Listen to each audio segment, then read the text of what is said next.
G'day, welcome back to Brupeg. It's time for us to press off from the Navy Wharf at TS Bundaberg, but to do that, we need to make sure that the propeller is aligned. We've got a little bit of a wobble going on. Brupeg was a sunken fishing trawler that was stripped out and ready for the scrapyard. She's just completed a 10-year rebuild that's brought her back to life.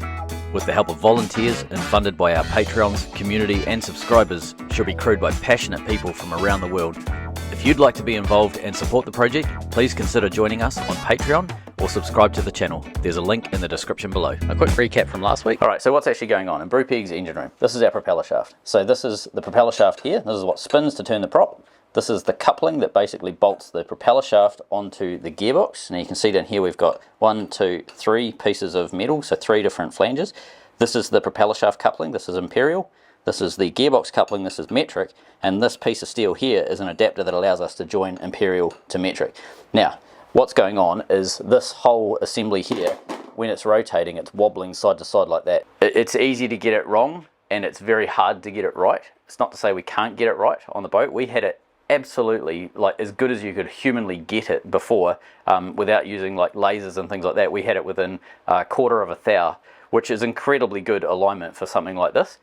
And then we set the chock fast and bolted everything down and something moved. We don't know what, and that's what today's job is to figure out what that was. We have a couple of working theories at this stage, but we've got no evidence, so we need to basically hunt for some evidence. So theory 1 is the spigot on this piece of steel, this adapter, is not machined correctly. There's a spigot on this side and a spigot on this side here. So one feeds into this coupling and one feeds into this coupling. And if those aren't machined perfectly in line with each other, the shaft will always be out and there's absolutely nothing you can do. It's a fault in the machining of that. We don't know if that's the case. It may be, it may not be, we don't know yet. The second theory that we have is the engine has physically shifted sideways one way or the other. And the reason we're wondering if it's shifted sideways is because we've got 3 bolts on either side of the gearbox. We've got 3 big bolts, 18mm bolts holding it down, but we've got nothing holding it sideways. And we think maybe there's the ability for it to do something sideways. We don't know. So that's the second theory we're going to investigate. And the third theory is something that we haven't seen, we haven't figured out, and we haven't thought about. So we're just going to keep hunting and measuring until we find something that's wrong that would explain what we're seeing. On the something might have got loose theory, I don't think there's a lot of weight to that, because these here, see these red marks, basically we put those on when we torque these up, and not one of these has moved. There's marks on this side over here as well. Exactly the same. They're all tight, so unless it can slide even under full torque, I mean I can't see it can do that, because that's a hell of a lot of torque. These are M18 fine metric threads, so there's a lot of clamping pressure on those, but I don't know, we'll keep investigating. Step 1, untwist 16 relatively tight nuts. Doink!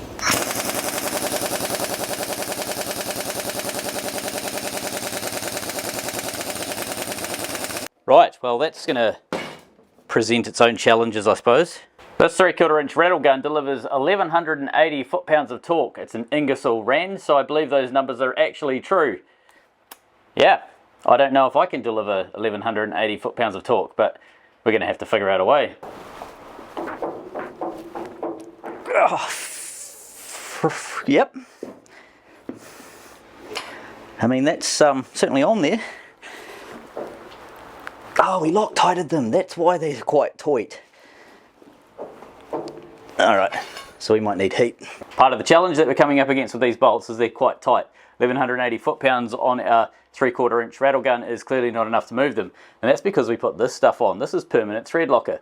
And this is awesome if you don't want bolts to come undone.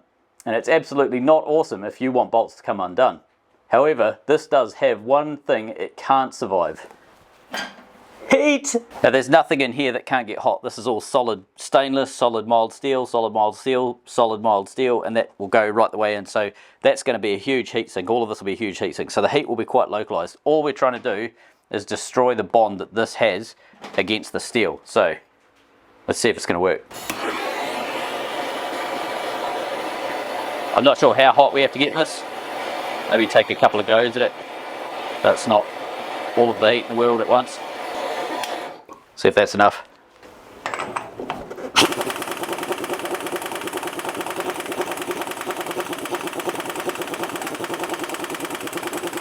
It appears it's not even close. Okay, on the side of the adapter the heat isn't enough. There's just too much steel. It's acting like a heat sink and it's soaking that heat away. Need to get it up to 400 degrees Fahrenheit. No idea what that is in Celsius. However, Daniel came up with a great idea. I was stuck, I couldn't figure it out. I text Daniel, our genius when it comes to this sort of thing on the team, and he came up with a great idea. Heat the bolt only. Allow the heat to basically soak through the bolt, through the Loctite, and kill it that way. Is it gonna work?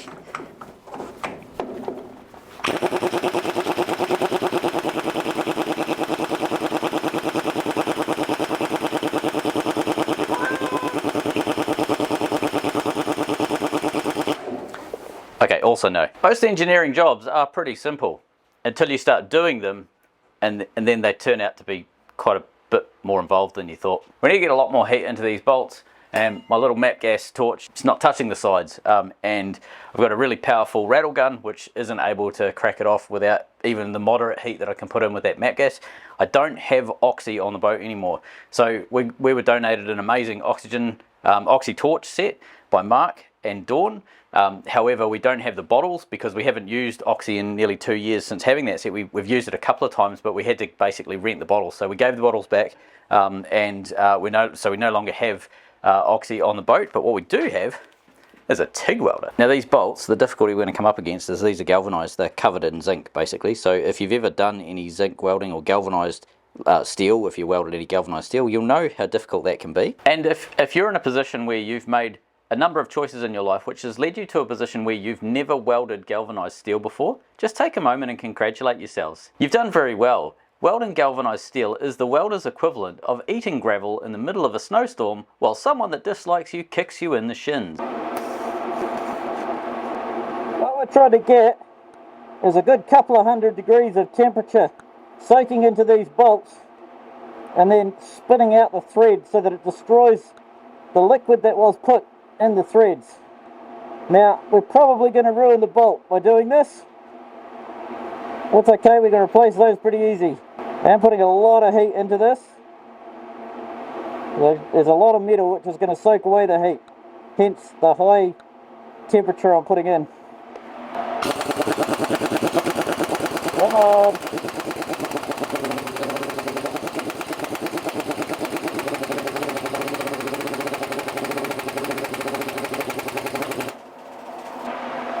So the rattle gun wouldn't move it, but I managed to crack this off using 3/4 ratchet and a great big piece of pipe.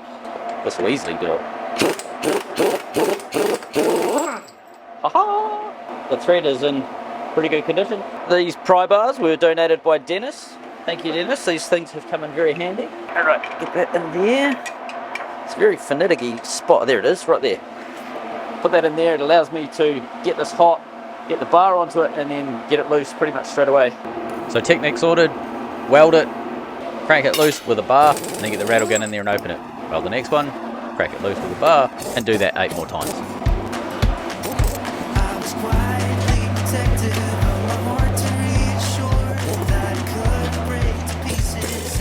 Alright, now that we've got these bolts out, what I want to do is separate this coupling, the white coupling, from the steel adapter, which is just behind it. Because what our thought is if the spigots aren't lined up, it's basically has no option but to spin in a funny way like this. So if we can pull this out and they don't line up, we can check that with a dial gauge. If they don't line up, then that's probably what's going on, but we won't know until we can get the dial gauge and get a good couple of measurements. Normally the easiest way to do this is to pull the propeller backwards, but that involves getting quite wet, and I'm not a huge fan of that. What we need is to get that apart like that. Let's get a little bit more distance.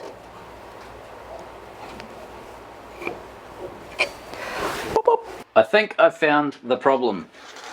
That spigot in the center of that steel adapter is not in line with the spigot on the opposite side that clips into the gearbox. So what that means is when I measure this way here, you can see I've got an extension piece on my dial gauge. Basically the maximum deflection that's sitting there at the moment is 0.27 of a millimeter.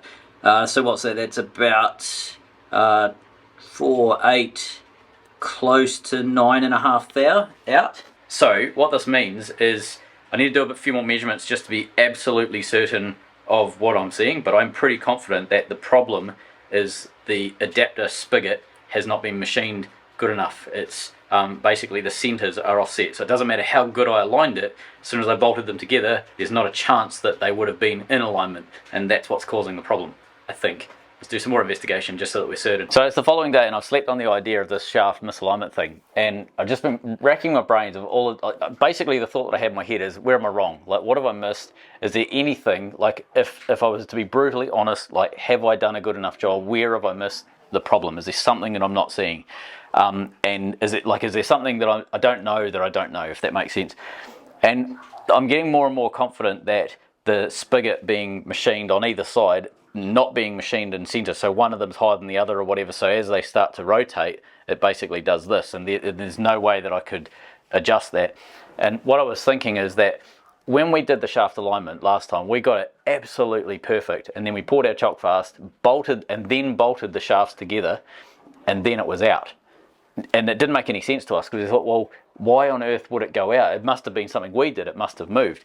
However, when we split the shaft again, everything's perfectly in alignment. So it's like, okay, well, it's not what we did, it has to be something else. It's either something's going on with the shaft might be bent, but we measured that and we couldn't find any real run out on the shaft when we first did the alignment.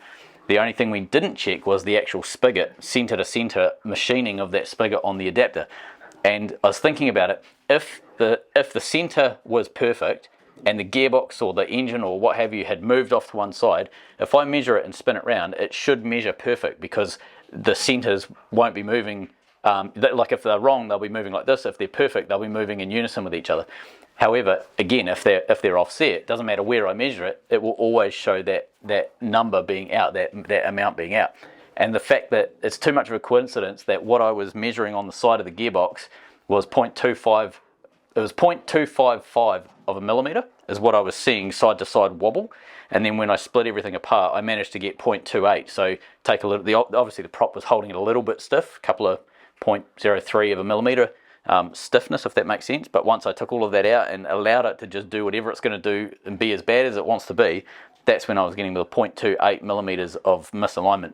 So I'm pretty confident that I found the problem. So if that's true, then the solution is I either need to fix the adapter that I've got, which is cheap but not necessarily good, because I could be opening up a raft of getting it wrong again. And this adapter has been butchered a few times now that we've changed the gearbox and we had to change the bolt PCD, and there's a few things going on with it. So it's getting tired, this adapter. Ideally, in an ideal world, I would get a brand new adapter machined, and it would be machined in one process, so every single part was absolutely perfect. I don't know what that's going to cost. Last time we got these done, it was a long time ago, and I think it was like, I think we paid like roughly $1,000, but that was like probably 6 or 7 years ago. That was a long time ago. So price has absolutely gone up. Maybe double. I have no idea. I don't know. And the trouble in it, where we are, is actually finding a machinist that can do it. There's just not that many machinists around that can actually do it. So that's the other challenge that I have, is I might know how to solve it, but I may not be able to solve it if I can't find someone that's a decent enough machinist to be able to repair this. Last time I had to use TIG to get the bolts themselves hot enough, and that's because I couldn't access the end of the bolt like I'm doing right now. MAP gas should, which is what this is, MAP gas should in theory get the bolts hot enough to kill the Loctite, but there is still a lot of metal there, so it could still be acting as a heat sink and not allowing that to happen. So I'm just going to give it a shot, see if it loosens up. If it doesn't, I'll just TIG weld the end like I did the first time. Nah, that's not coming loose. TIG it is. Alright, let's see if that is enough to get it loose. Oh, that's better. Hey, it's working. That worked. Oh, too tight. Secondarily, big spanner.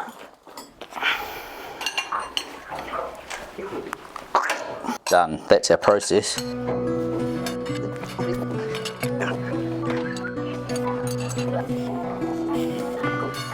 Come on! Why are you trying to fall off? Okay, so my 30mm spanner is sloppy on the bolt. My brand new 30mm spanner is sloppy on the bolt, so that means it's probably a bolt problem. Last bolt. Well, that's a positive sign. Still a little bit warm. Oh, there she is.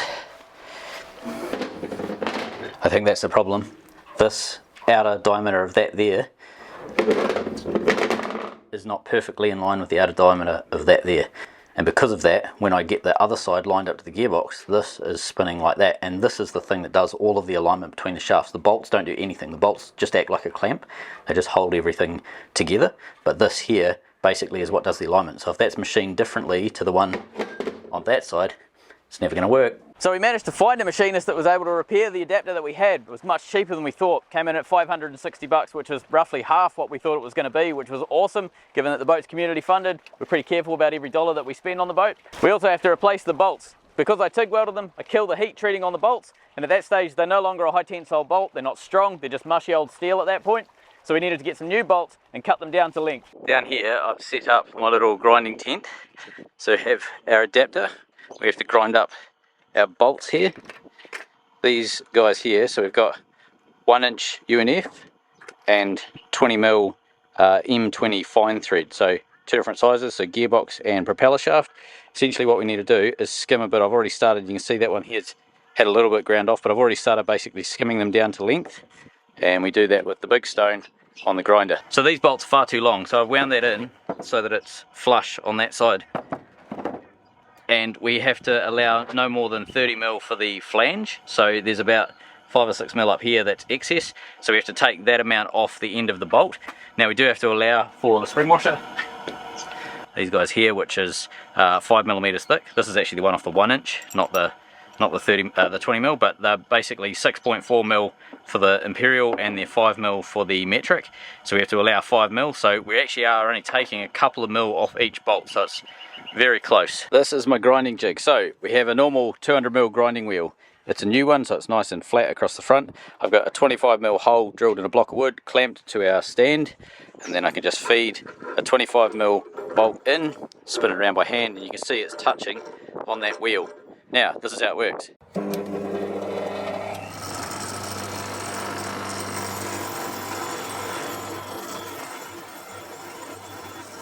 And you see you're left with a really even finish on the end of the bolt. And once it's chopped down far enough, I've got this preset at the measurement that I need. You can see that I end up bang on exactly where it needs to be. So it's a really easy way to go slowly and gently inch it up towards the measurement that's needed.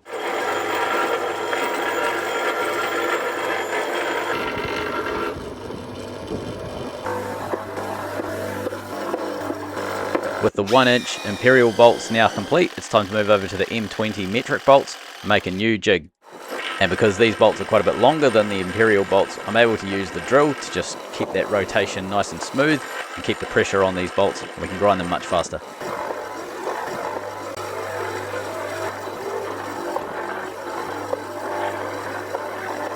Because we've changed the length of these bolts, we need to put a chamfer on the end so they'll screw into the thread nicely. And there we have a gaggle of bolts. And with great bolts comes great thread responsibility. Bolts are ready, adapter's ready, gearbox is almost ready. Pre-fitment predictions. What I'm hoping is when we bolt this adapter to the gearbox, we can put the dial gauge on it, and the run out that we saw previously where we had the 0.2, from memory, 0.27 of a millimeter or 9th run out where that center was wobbling, will be gone. If we've done our job right, it will be gone. It will be absolutely perfect. So, and what that will allow us to do is bring the propeller closer to the gearbox and then measure the two so we can spin around the outside of the prop coupling. And then in theory, the alignment that we did, crikey, almost a year ago now, which was pretty much perfect back then, should still be the same. And the reason we were having so many issues with the alignment was because the adapter was wrong, something that we didn't know about when we were doing this. We've assembled the A-team so that we can glue the boat back together down there. It takes 3.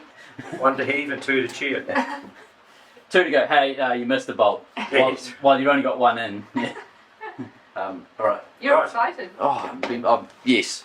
I was wondering where that piece was. All right. This is a fairly critical piece. All right. So let's get this in. So then. Oh, you're making sound effects. Manual rattle gun. I wasn't cooing like a pigeon. I was being a rattle gun. You rattled us. Good to go? Yep, go for it. Oh shit. Didn't know I was loosened up. That's that one is never moving again. Yeah.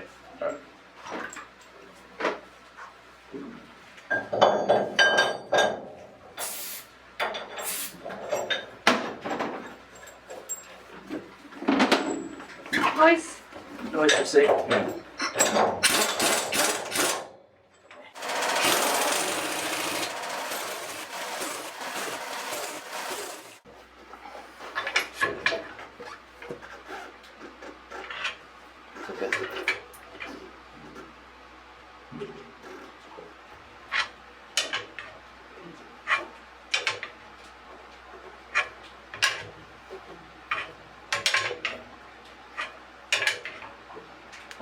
5.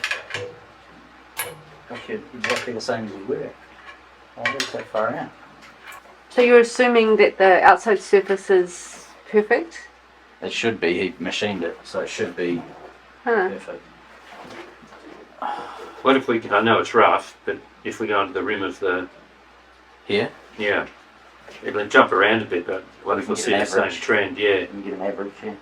it's looking pretty good, so Yeah, ignore the fluctuation. Well, the noise, yeah. Mostly good. So maybe that means that there could be some ever so slight slop in the spigot. The spigot's the thing that matters. It's the only thing that does the alignment. What's a spigot?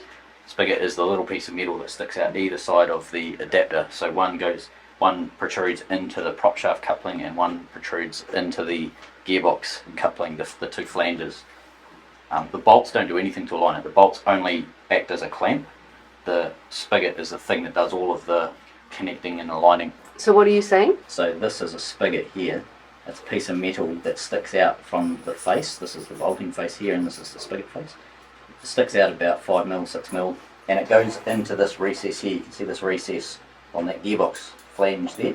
It's exactly the same on this propeller coupling here as well. So there's a spigot on this piece of metal that sticks out and goes into this piece of metal here.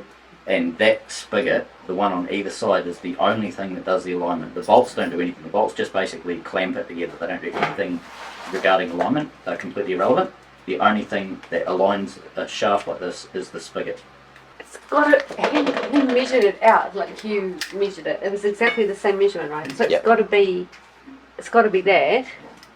But I wonder if there's more than one thing going on. Possibly, yeah.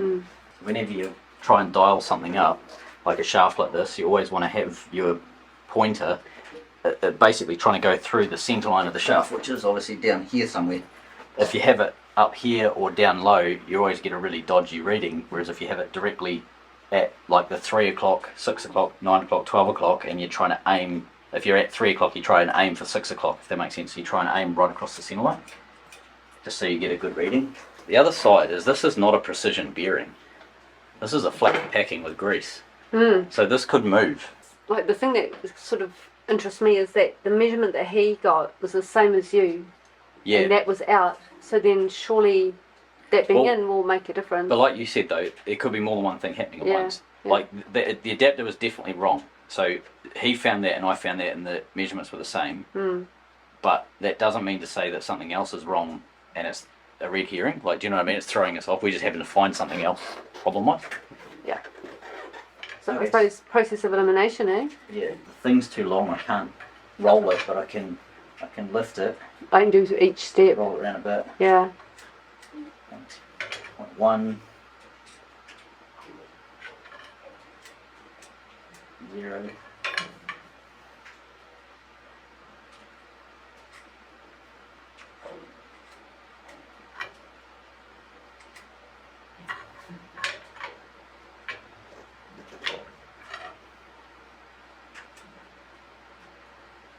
Find the true 0. Okay, so we're 0.3 out, 0.3 of a millimetre, 1/3 of a millimetre.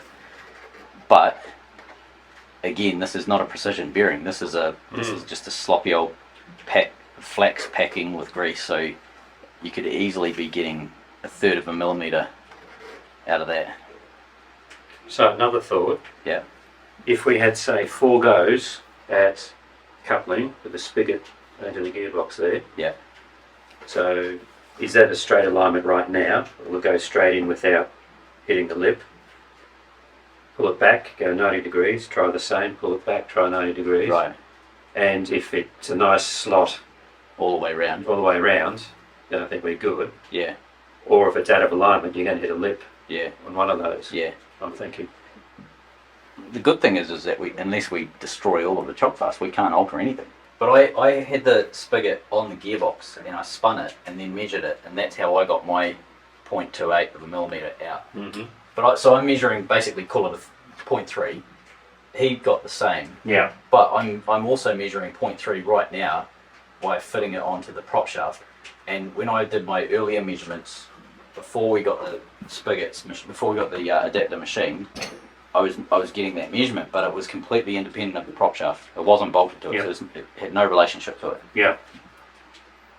So The bottom line is, as long as we've got the perfect alignment with spigot to gearbox, Yeah. if I'm saying the right thing, yeah, all the way around, yeah, that's it, isn't it? yeah, I think so. So we don't really know anything about the shaft, do we? No, we've not had this shaft out of the boat. We did put a dial gauge on it and spin it and check for run out, and we couldn't really find any, but unless you take the shaft out of the boat you don't fully know, but we're fairly sure there was no run out. Still come back that he got the same measurement exactly I know. to you. So I'm kind of hoping that if that gets sorted, Yeah, even if there is something with the shaft, at least that thing is resolved. resolved, and then we Yeah. can work through everything else. Yeah.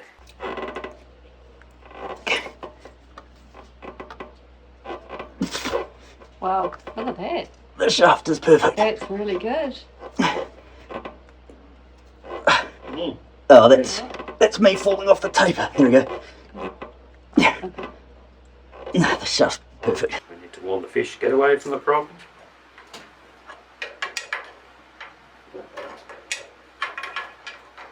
Gives you an idea how easy it is, eh? It Yeah. slides under its own weight back. Oh, when you spun it before, when you spun it, no effort on my part. There you go, you can turn the prop by hand. Yeah. Yeah, no, still Alright, I need to have a think. It's not aligning. I don't know why it's not aligning. It's got me baffled. What are you trying to do? Find out how much slop is between the spigot on the machined piece and the spigot on the prop Oh. coupling. Because we think it's too easy to get in, is my theory. Which means it might be a bit too much machined What is clearance. too easy to get? It should be a real tight fit to get the spigots in. They should fit in, but they should just fit in. Okay, I'm touching. Oh, okay, so that's what we're getting, like 0.04. So nothing. That's perfect, that's good enough. You're concerned about how easy it goes in because it should be No, really tight. no, it shouldn't be really tight, but it should in theory just go perfectly in, but it should have no side to side play. It should be just fits in, only just. And I thought maybe there was a bit too much play, but I don't think there is now. I'm pretty confident that there's not. What I think is it's still not perfectly lined up because it fits. Like right now I can push it in and it roughly 90% it goes in easy, but if I spin it 180 degrees and do it, it won't go in. Oh, It dear. hits. So that's why I'm not sure. Something's up. I just don't know Okay. what yet. So what I'm thinking, we've got just 3 bolts at the moment, just holding The the gearbox. plate against the prop shaft flange. Yeah. So let's snug it up to the gearbox. At the moment we know it is sliding in with the spigot. So 3 bolts just to send it home. And we know the prop shaft before the coupling happened was true. There's our gold standard. Yeah. So let's couple it up. Let's see if it still stays true. Any movement in that will now, I think, be movement in the stern gland, Yeah. which I think is tolerable. Yeah. But even tightened up, you're still on string or cord, aren't you? Yeah. Yeah. It's half inch thick or 5/8 Yeah. thick. It's quite thick. So you're going to have, what, 20, 30 thou? Oh, probably easy, anyway. easy, yeah. But if we've got 20 or 30 thou of wobble, then you're going to feel that through the boat. That's going to translate through this. So we have to figure out how to get rid of that because Yes, yeah. So you want to test if there is actually slop in that. yeah. That. So let's bolt You're it. trying And, to check if there's slop in that, right? yeah, let's bolt it and measure it. Yeah. I think that's the next step, eh? Yeah.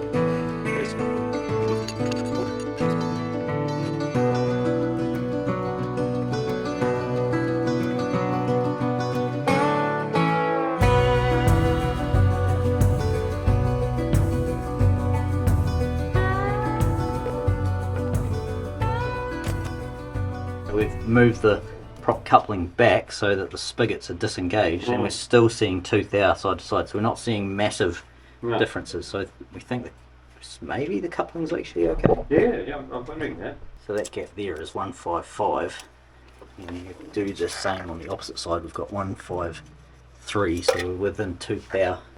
Next test we're going to do is see if there's any play in the bearings. We know there is, because there's always play in bearings, but we want to find out how much play. So we've got the dial gauge set up here.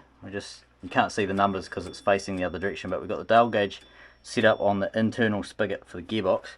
Got a piece of wood underneath. We're going to get the crowbar, and we're just going to clonk the gearbox up and down and measure how much we've got in the bearings, and we'll be able to tell in the manual. It'll have a spec for what's acceptable.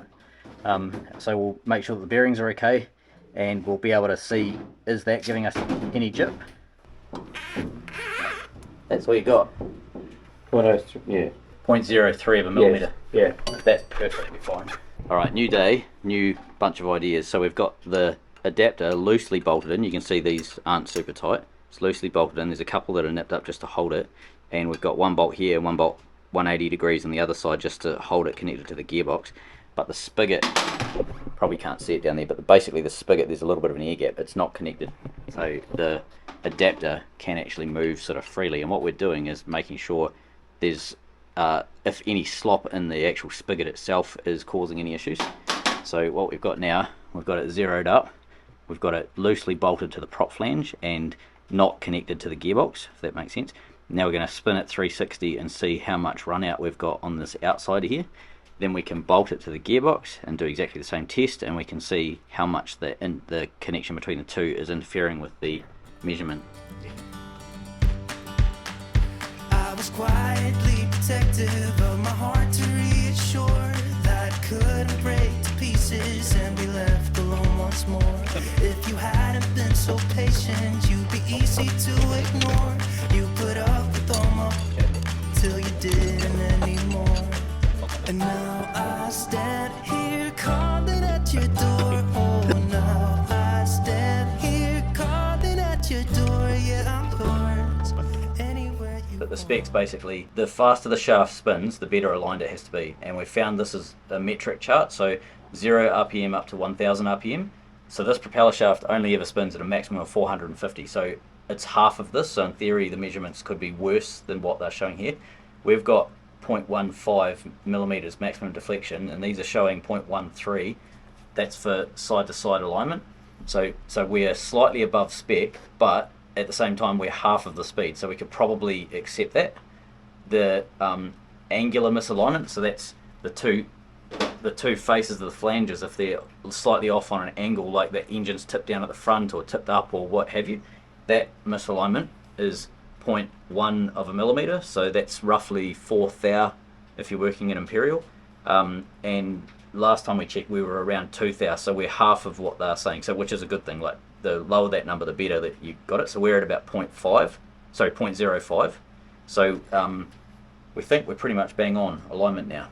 What we've done is basically loosened these big bolts off, the 1-inch bolts, and we've backed it off, being from face to face, because what we were finding is when we tighten the bolts, it was ever so slightly bending the steel. Even though it's heavy steel, it was bending the steel ever so slightly and skewing measurements. So we've backed them off. They're all finger tight, and there's about, I don't know, 3 mil gap or something between the adapter plate and the prop spigot. But there's about a 3 mil gap between the adapter plate and the prop coupling, but the spigot is still engaged, so in theory it's still aligned. But what we want to do is check the faces. So we've got our feeler gauges now going through, and it's measuring up pretty close. What are you finding? So I think all I can see is 1 thou. We're within 1 thou. Okay. Because that's the smallest difference we got on this set. Yeah. Which is so our spec is 4 thou. So anything less than 4 thou, and we're okay. And we've got it down to 1 thou. And our alignment should be, in terms of the side to side alignment, that should be basically bang on. So I think we're good to go. I think we can probably tighten everything up. Now that we've got that measurement as good as we're going to be able to get it, the next step for us is go through and put the gearbox bolts in. So they're the big M20 bolts. Duncan's got a little production line. He's going to clean them up with brake clean and then put some medium strength blue Loctite on. Last time we used the high strength stuff, and that's why I had to TIG weld them to get them out. We're not going to go to that level. We're going to use the blue medium strength this time, and clamp the adapter plate up to the gearbox output flange.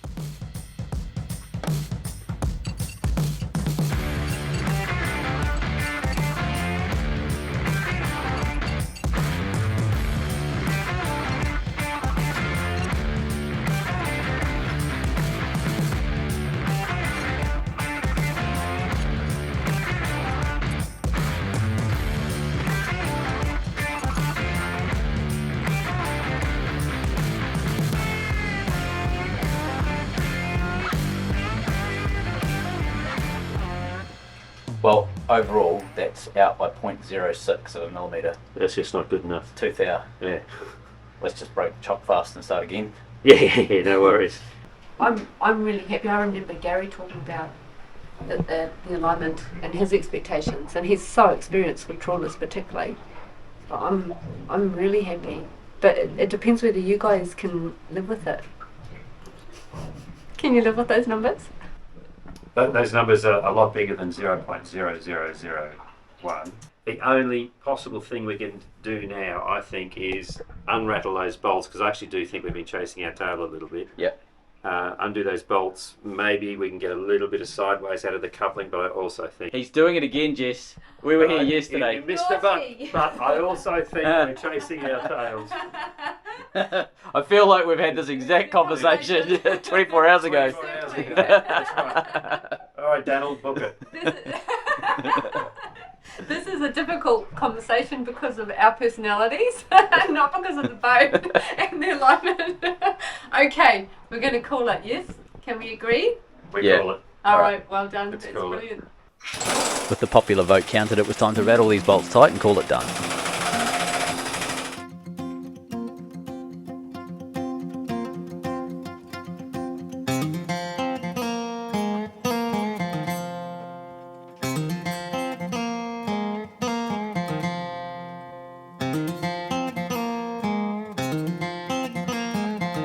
While I was doing the grunt work, trying to get to something or other foot-pounds, as tight as I possibly could with these bolts, Duncan was taking care of specs. So we were looking at every piece of online information we could to make sure we had our specs right, as well as calculators and so on to add up all of our numbers. So we've just spun the dial around here, and we've managed to get 0.1 of a millimetre out, and we're allowed 0.14, 0.13, something like that. So we're within. We're just going to set it up now and spin on this face here and see how far that is. That's pretty good. We started with this here doing 0.28 and we got it down to 0.07, so I would say that that is pretty bloody good. Moment of truth. So we've been lining this engine for quite some time now. We're going to start it up, and then down the back end here we've got a dial gauge set up on the edge of the new adapter in the new position, hoping that that's going to have less than 0.28 of a millimetre of wobble. And then on the prop shaft here, you can see we've got a little line going around the prop shaft. There we go, that shows up nicely. So we're going to move the dial gauge to that, and we're going to measure the shaft run out as well. So that should be less than 0.1, and that should be less than 0.28. And if we've done that, then we've basically got much better than what we had before. Coolant, hydraulics, plenty of lovely engine oil, 2 squirts for good luck, plenty of gearbox oil, electrons, brunette, RPM. Yoink.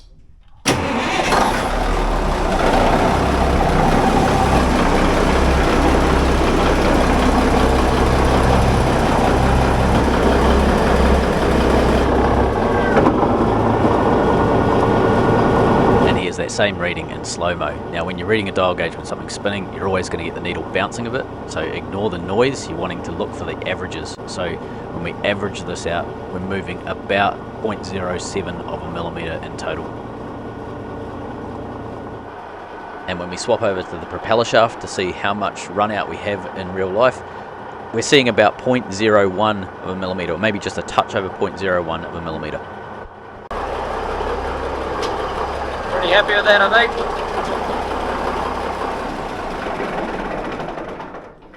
So we got the alignment on the boat finished, which was a huge headache removed from our list. We're pretty much ready to start pressing off. However, life happened. Jess's mum, who has been one of our biggest supporters, she's incredible. Right from the early days of when we were looking to buy Brupeg, she was our most ardent supporter, like absolutely behind us. She's in hospital for end of life, and at the time of recording, she's still with us. But we weren't quite sure what was happening, whether Jess had to race over to New Zealand or not. It looks like Jess isn't going to be able to get there. It's an incredibly sad time for us because she's just such an incredible woman. So Judy, this episode is dedicated to you, and the last 10 years you are such an incredible person. It's been an absolute honour and privilege to meet you. and I'm so sorry that we couldn't be there with you during this. Thankfully, Jess's brother and sisters are able to be there. Those guys have been amazing. Just the amount of care that they've given Judy over the years has just been incredible. So we're really grateful and thankful that that's been able to happen.